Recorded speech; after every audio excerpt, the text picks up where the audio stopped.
الحمد لله وحده والصلاة والسلام على من لا نبي بعده أما بعد فأعوذ بالله من الشيطان الرجيم بسم الله الرحمن الرحيم ولا تقربوا الفواحش ما ظهر منها وما بطن صدق الله العظيم اللهم صل على محمد وعلى آل محمد كما صليت على إبراهيم وعلى آل إبراهيم إنك حميد مجيد اللهم بارك على محمد وعلى آل محمد كما باركت على إبراهيم وعلى آل إبراهيم إنك حميد مجيد سبحانك لا علم لنا إلا ما علمتنا إنك أنت العليم الحكيم رب اشرح لي صدري ويسر لي أمري واحلل عقدة من لساني يفقهوا قولي اللهم انفعنا بما علمتنا وعلمنا ما ينفعنا وزدنا علما اما بعد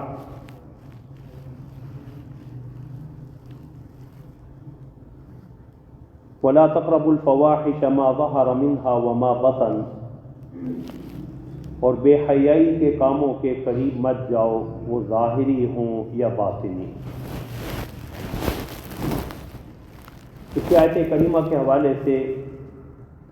گزشتہ جمعہ کی نشست میں اسلام کے نظام عفت و عصمت بالخصوص شرم و حیا کی اہمیت اور اسلام کے فطری اور طبعی حیا کی حفاظت اور انسان کے اندر جذبہ حیا کی تقویت اور نشو و نما کے لیے قرآن و حدیث کے بیان کردہ اقدامات کے حوالے سے گفتگو ہوئی تھی۔ موضوع کی اہمیت اور ضرورت کے پیش نظر اسی موضوع سے متعلقہ چند دیگر امور آج کی نشست میں کہنے کا ارادہ ہے۔ دعا کریں اللہ رب العزت مجھے حق بات احسن پیرائے میں کہنے کی توفیق عطا فرمائیں۔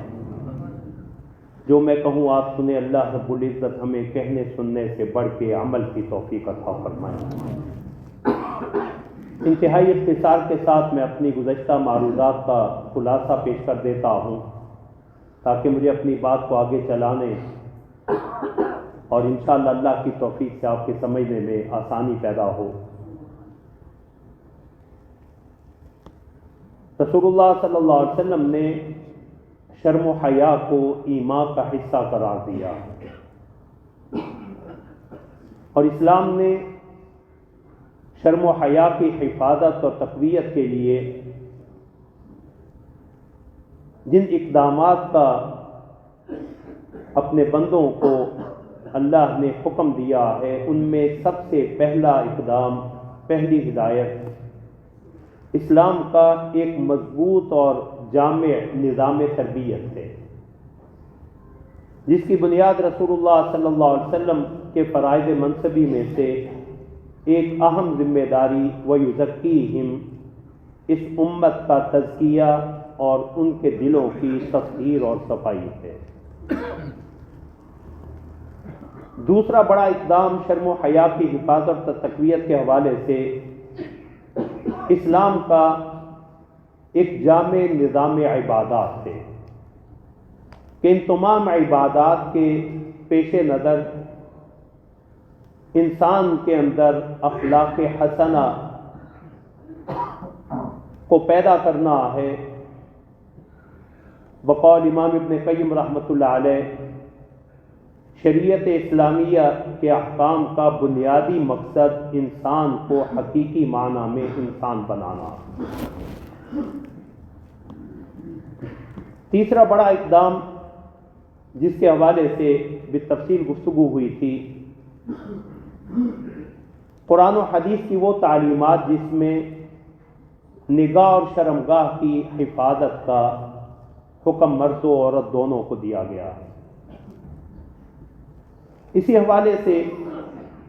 ایک اور اقدام جس کے بارے میں گفتگو شروع ہوئی تھی وہ نکاح کی ترغیب ہے۔ سیدنا عبداللہ بن مسعود رضی اللہ تعالی عنہ کی حدیث کا تذکرہ ہوا تھا کہ رسول اللہ صلی اللہ علیہ وسلم نے فرمایا یا معشر الشباب من استطاع منکم الباءۃ فلیتزوج، اے نوجوانوں کی جماعت، تم میں سے جو نکاح کی سکت اور طاقت رکھتا ہو وہ نکاح کر لے، فإنہ اغض للبصر واحسن للفرج، کیونکہ یہ نگاہ کی حفاظت اور شرمگاہ کی حفاظت کا بہترین ذریعہ۔ اور نکاح کے حوالے سے شریعت اسلامیہ کی دیگر تعلیمات سے یہ پتہ چلتا ہے کہ شریعت نے نکاح کو انتہائی آسان اور سادہ رکھا۔ رسول اللہ صلی اللہ علیہ وسلم کا فرمان مبارک ہے، ان اعظم النکاح برکۃ ایسرہ مؤونہ، اللہ کے ہاں سب سے زیادہ برکت والا نکاح وہ ہے جس میں کم سے کم تکلفات ہوں۔ اور رسول اللہ صلی اللہ علیہ وسلم نے جہاں نکاح کی ترغیب دی وہیں یہ بھی ارشاد فرما دیا کہ فمن لم یستطع فعلیہ بالصیام فإنہ لہ وجاء، کہ اگر نکاح شادی کی سکت اور طاقت نہیں تو پھر نوجوان روزے رکھیں، کیونکہ روزہ انسان کی جنسی شہوت اور خواہشات کو کمزور کرتا۔ ان چار امور کے حوالے سے بالتفصیل گفتگو ہوئی تھی۔ حیا کے حوالے سے اسلام نے جن اقدامات پر زور دیا ہے ان میں ایک اور اہم تعلیم مرد و زن کے بے جا اختلاط کی ممانعت ہے، اور اس حوالے سے شریعت اسلامیہ نے کئی طرح کی ہدایات اور تعلیمات دی ہیں۔ مرد و زن کے اس بے جا اختلاط کو روکنے کے لیے رسول اللہ صلی اللہ علیہ وسلم نے فرمایا کہ لا یخلون رجل بامرأۃ الا کان الشیطان ثالثہما، کہ جب بھی کوئی اجنبی مرد اجنبی عورت کے ساتھ، یہاں اجنبی مرد اور اجنبی عورت سے مراد ہر وہ مرد و عورت ہیں جن کا زندگی میں کسی بھی مرحلہ میں کسی بھی صورت میں باہم نکاح ہو سکے، وہ ایک دوسرے کے لیے غیر محرم ہیں، اجنبی، اور ان کے درمیان ایک ہی تعلق ہے جو قرآن کریم نے بیان فرمایا مردوں کے لیے بھی، محسنین غیر مصافحین ولا متخذی اخدان، دیکھنا تمہارا کسی عورت سے تعلق صرف اور صرف نکاح کا ہو سکتا ہے، معاذ اللہ بے حیائی بدکاری کا اور خفیہ دوستی اور معاشقے کا نہیں۔ یہی تعلیم عورتوں کے لیے بھی بیان فرما دی، محسنات غیر مصافحات ولا متخذات اخدان، دیکھنا کسی غیر محرم اجنبی مرد کے ساتھ تمہارے تعلق کی ایک ہی بنیاد ہے، وہ نکاح، بے حیائی بدکاری اور خفیہ دوستی نہیں۔ تو شریعت اسلامیہ نے واضح حکم یہ دیا کہ مرد و عورت خلوت اختیار نہ کریں، اجنبی مرد و عورت جو ہے وہ خلوت میں تنہائی میں اکٹھے نہ ہوں، الا کان الشیطان ثالثہما، اور اگر وہ شریعت کی اس اہم تعلیم کو نظر انداز کریں گے تو نتیجہ کیا نکلے گا؟ تیسرا یقیناً وہاں شیطان انہیں بہکانے کے لیے موجود ہوگا۔ اس حدیث کی شرح میں حضرات محدثین نے لکھا ہے، ملا علی قاری رحمۃ اللہ علیہ نے، کہ اگر آدمی حسن بصری کے پائے کا ہو رحمۃ اللہ علیہ، عورت رابعہ بصریہ علیہ الرحمہ کے پائے کی ہو، اور جہاں وہ خلوت اختیار کر رہے ہیں، تنہا دونوں مل رہے ہیں، وہ بیت اللہ یا مسجد نبوی بھی ہو، تو رسول اللہ صلی اللہ علیہ وسلم کے حدیث کا عموم یہ بتلاتا کہ ایسے پائے کے افراد کو بھی گمراہ کرنے کے لیے شیطان ضرور آن سمجھتا۔ یہاں اس بات کو بالخصوص ہمارے عزیز نوجوان ذہن میں رکھیں کہ شریعت کے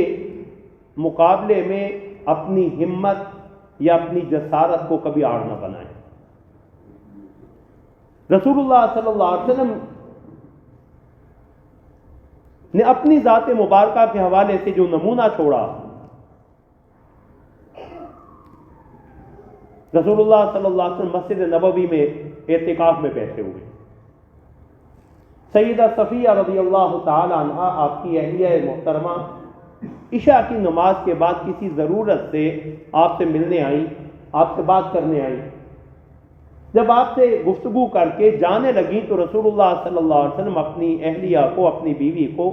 مسجد کے دروازے تک یا بیرونی دیوار تک چھوڑنے آئے۔ جب سیدہ حفصہ، سیدہ صفیہ جانے لگی ہیں تو رسول اللہ کی نظر پڑی کہ دو انصاری صحابی آ گئے، تو رسول اللہ صلی اللہ علیہ وسلم نے ان دونوں کو بلا لیا۔ وہ آئے، اب پیغمبر صلی اللہ علیہ وسلم کے حوالے سے اور مسجد نبوی میں کس آدمی کے ذہن میں معاذ اللہ کوئی منفی بات آ سکتی تھی، لیکن رسول اللہ صلی اللہ علیہ وسلم نے امت کو تعلیم دینا تھی، سبق دینا تھا۔ ان دونوں کو بلایا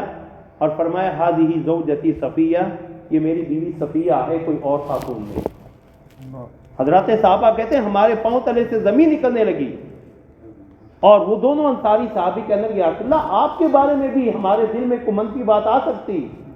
تو فرمایا ان الشیطان یجری من الانسان مجرى الدم، شیطان انسان کے اندر اسی طرح روا دوا ہے جس طرح اس کی رگوں میں خون روا دوا ہے۔ تو کبھی بھی اپنی بہادری، اپنی ہمت کو بنیاد نہ بنائیں۔ رسول اللہ صلی اللہ علیہ وسلم نے فرمایا کہ جب بھی کوئی مرد اور عورت تنہا ہوتے ہیں تو تیسرا انہیں بہکانے کے لیے، ان کے دل میں منفی جذبات اور خیالات کو ابھارنے کے لیے شیطان ضرور موجود ہوتا۔ اسی سلسلہ میں رسول اللہ صلی اللہ علیہ وسلم نے ایک اور اہم ہدایت دی خواتین کو کہ لا تسافرن امرأۃ الا ومعها ذو رحم محرم، کہ کوئی خاتون تنہا سفر نہ کرے مگر اس کے ساتھ اس کا محرم رشتہ دار ہو۔ اب یہ سفر خواہ بیت اللہ کا سفر ہی کیوں نہ ہو، حج یا عمرے کا سفر ہی کیوں نہ ہو، رسول اللہ صلی اللہ علیہ وسلم نے یہ ارشاد فرمایا تو ایک صحابی کھڑے ہوئے کہ یا رسول اللہ میری تشکیل، میری ترتیب جہاد کے لیے فلاں غزوہ کے لیے کر دی گئی ہے، جبکہ میری بیوی تو اس سال حج پہ جا رہی ہے۔ تو رسول اللہ صلی اللہ علیہ وسلم نے فرمایا تم جہاد کو چھوڑو، جا کے اپنی بیوی کے ساتھ حج کر کے آؤ۔ تو وہ خواہ حج کا سفر ہو، عمرے کا سفر ہو، تو شریعت نے مرد و زن کے اس بے جا اختلاط کو روکا، اور اسی بے جا اختلاط کے نتیجے میں باہم گفتگو، ایک دوسرے کو چھونا۔ رسول اللہ صلی اللہ علیہ وسلم حضرات صحابہ سے بیعت لے رہے ہیں کہ خاتون نے بھی بیعت کے لیے ہاتھ آگے بڑھایا،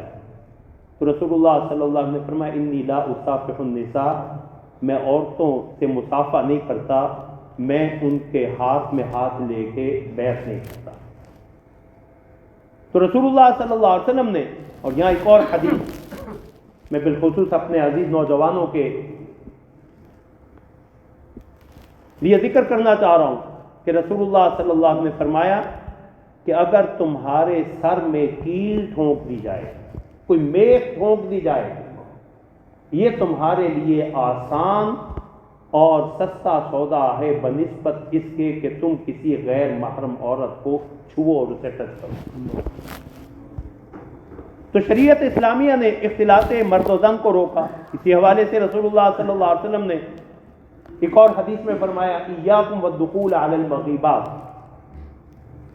کہ جن عورتوں کے خاوند گھر نہ ہوں تم ان کے گھروں میں نہ جایا کرو، کیونکہ فتنے کا سبب بن سکتا۔ تو حضرات صحابہ نے پوچھا یا رسول اللہ افرأیت الحم، جو سسرالی رشتے ہیں، دیور جیٹھ ہیں، ان کے بارے میں آپ کیا ارشاد فرماتے ہیں؟ تو رسول اللہ صلی اللہ علیہ وسلم نے فرمایا الحم والموت، اصل موت اور تباہی انہی رشتوں سے ہی تو آتی ہے، کیونکہ ایک گھر میں رہتے ہوئے مواقع گناہ کے زیادہ ہو سکتے ہیں۔ تو رسول اللہ صلی اللہ علیہ وسلم ہے کہ یہی تو اصل موت اور ہلاکت اور تباہی کا سبب بنتے ہیں۔ اب ایسے معاشرے میں جہاں مرد و زن کا اختلاط ہو۔ رسول اللہ صلی اللہ علیہ وسلم نے تو عورتوں کو مسجد میں آتے ہوئے بھی حکم یہ دیا کہ یا کنہ ان تحققن الطریق، دیکھو راستے کے درمیان میں نہ چلو، علیکن بحافات الطریق، کناروں پہ چلو۔ حضرات صحابیات دیواروں کے ساتھ چپک کے چل رہے ہیں۔ مسجد میں نماز کی ادائیگی کے دوران بھی رسول اللہ صلی اللہ علیہ وسلم نے فرمایا کہ مردوں کی بہترین صفیں اگلی صفیں اور بدترین صفیں عورتوں کے قریب پچھلی صفیں، جبکہ حالت نماز کی حالت میں بھی رسول اللہ صلی اللہ علیہ وسلم نے اس بے جا اختلاط سے منع فرمایا، تنبیہ فرمائی۔ اللہ اکبر۔ لیکن ایسے معاشرے میں جہاں مرد و زن کا اختلاط، جتنا انسان اپنی مقدور بھر کوشش کر لے بس میں نہ ہو بچنا، شریعت نے ہمیں اس حوالے سے بھی رہنمائی دی کہ اگر کوئی ضرورت کی ماری گھر سے باہر نکل آئی تو مرد کی ذمہ داری کیا؟ قرآن نے 2 نمونے ہمیں دیے، ایک سیدنا موسیٰ علیہ السلام کا، دوسرا حضرت یوسف علیہ السلام کا۔ کہ سیدنا موسیٰ علیہ السلام مدین پہنچے اور جب مدین کے اس کنویں پہ پہنچے 2 عورتوں کو پایا وہ پانی نہیں پلا رہی، اپنے جانوروں کو روکے ہوئے۔ قالتا لا نسقی حتی یصدر الرعاء وابونا شیخ کبیر، کہ ہم اس وقت تک اپنے جانوروں کو پانی نہیں پلاتی جب تک یہ چرواہے پانی پلا کے فارغ ہو کے چلے نہیں جاتے، اور ہمارے نکلنے کا سبب وابونا شیخ کبیر، ہمارے والد بہت بوڑھے ہیں، وہ یہ ذمہ داری اب ادا نہیں کر سکتے اور گھر میں کوئی مرد ہے نہیں۔ فسقا لہما، اللہ کے پیغمبر موسیٰ علیہ السلام نے ان کے جانوروں کو پانی پلایا۔ اب مسافر ہیں، اجنبی ہیں، گھر بھی نہیں اور کھانے کی بھی ضرورت ہے، لیکن پیغمبر موسیٰ علیہ السلام نے نمونہ دیا کہ دیکھو اب غیر محرم خواتین ہیں، تم نے راہ و رسم نہیں بڑھانی، اللہ کے حضور درخواست پیش کر دو۔ سائے میں آئے اور اللہ کے حضور درخواست کی، رب انی لما انزلت الی من خیر فقیر، اللہ تو جو بھی خیر دے میں محتاج ہوں۔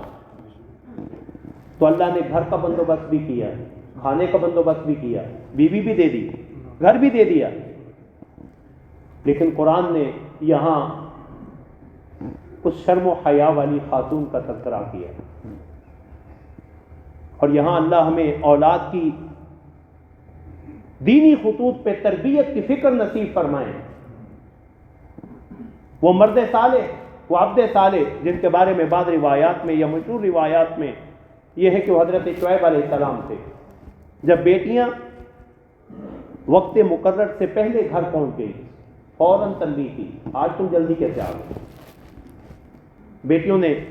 بتلا دیا ماجرا کہ ایک نوجوان تھا، اس نے ہمارے جانوروں کو پانی پلا دیا، تو فرمایا جاؤ اسے بلا کے لاؤ۔ اب قرآن نے اس عبد صالح کی بیٹی کے شرم و حیا کو بیان کیا۔ قربان جائیے، جس کی حیا کی گواہی قرآن دے رہا ہے، فَجَاءَتْهُ إِحْدَاهُمَا تَمْشِي عَلَى اسْتِحْيَاءٍ، کہ ان دونوں میں سے ایک آئی اور تمشی باستحیاء، قرآن نے نہیں کہا حیا کے ساتھ چلتی، عَلَى اسْتِحْيَاء، ایسے جیسے حیا اس کی سواری اور مرکب ہو۔ اور آ کے اگلی تعلیم، خود نہیں کہا کہ چلو میرے ساتھ چلو، فرمایا ان ابی یدعوک لیجزیک اجر ما سقیت لنا، میرے آنے کا مقصد یہ میرے والد نے بھیجا تاکہ تم نے جو ہمارے ساتھ نیکی احسان کیا، ہمارے جانوروں کو پانی پلا دیا، اس کا تمہیں جزا دے، بدلہ دے۔ اللہ اکبر۔ حضرت موسیٰ علیہ السلام آئے اور اس عبد صالح سے مصر سے مدین آنے کا سبب بیان کیا، تو فرمایا لا تخف، گھبرائیے نہیں، نجوت من القوم الظالمین، آپ اب ظالم قوم کی دسترس سے آل فرعون کی دسترس سے باہر آ چکے ہیں۔ تو ایک بیٹی کہنے لگی یا ابت استاجر ان خیر من استاجرت القوی الامین، ابا جان ہمیں ملازم کی ضرورت ہے جانوروں کی دیکھ بھال کے لیے، تو انہیں ملازم رکھ لیں۔ بہترین آدمی جسے آپ ملازم رکھ سکتے ہیں اس کے دو وجہ، طاقتور بھی ہو امانت دار بھی ہو، القوی الامین۔ اب عبد صالح یا حضرت شعیب علیہ السلام نے فوراً پکڑ کی، فرمایا تمہیں کیسے پتا چلا کہ یہ طاقتور اور امین ہے؟ یہ اجنبی مرد، تم اس کی قوت اور امانت کی گواہی کیسے دے رہے؟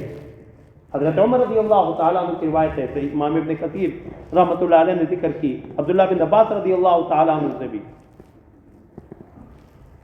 تو وہ شرم و حیا والی بچی کہنے لگی کہ ابا جان ان کی قوت، وہ بھاری پتھر جسے 10 آدمی مل کے اٹھایا کرتے تھے، انہوں نے اکیلے کو سے اٹھا کے ایک سے مت کر دیا۔ اور ان کی شرم و حیا، امانت، اب راستہ مجھے علم تھا، میں آگے چلتی غیر ارادی طور پہ بھی مجھ پہ نظر پڑ سکتی تھی، لیکن چونکہ اللہ کے پیغمبر ہیں موسیٰ علیہ السلام، فرمایا کہ انہوں نے، اس مرد نے مجھے کہا کہ تم میرے آگے نہیں چلے گی، آگے میں چلوں گا، تم پیچھے چلو گی، جہاں مڑنا ہوگا کنکری پھینک دیں۔ ایک رویہ قرآن نے یہ بتلایا کہ اگر کوئی ضرورت مند گھر سے باہر نکل آئے تو جو نکلے اس کے لیے بھی ہدایت ہے کہ دیکھو شرم و حیا کے ساتھ اپنی عزت اور عصمت کی حفاظت کرتے ہوئے۔ حضرت عمر رضی اللہ تعالیٰ عنہ کی روایت ہے، فرمایا کہ اس بچی کے حوالے سے فرمایا لیست بسلفع من النساء ولاجۃ خراجہ، فرمایا وہ کوئی بے دڑک اور بے باکی سے مردوں کے مجمع میں گھسنے والی بچی نہیں تھی، شرم و حیا کے ساتھ آئی۔ تو بچیوں کے لیے بھی حکم دے دیا کہ دیکھو اگر تمہیں کسی ضرورت سے گھر سے باہر نکلنا پڑے تو تمہیں شریعت سے یہ نمونہ دیا ہوا۔ اور مردوں کے لیے بھی حکم کہ دیکھو کوئی ضرورت کی ماری گھر سے باہر آئے تو اس کی ضرورت کا استحصال نہ کرنا، اس کے ساتھ احسان والا، شرم و حیا والا، عفت والا رویہ اپنانا۔ دوسرا رویہ عزیز مصر کی بیوی، فراودته التي هو في بيتها عن نفسه وغلقت الابواب وقالت هيت لك، فراودته التي هو في بيتها عن نفسها، کہ جس کے گھر میں ہے اب وہ عزیز مصر کی بیوی بہکا رہی ہے، دروازے بند، وقالت هيت لك، دعوت گناہ دیتی۔ اب یوسف علیہ السلام کے پاس سارے ایسے اسباب تھے کہ اگر وہ اس دعوت کو قبول کرتے، جوانی ہے، حسن ہے، مسافر ہیں،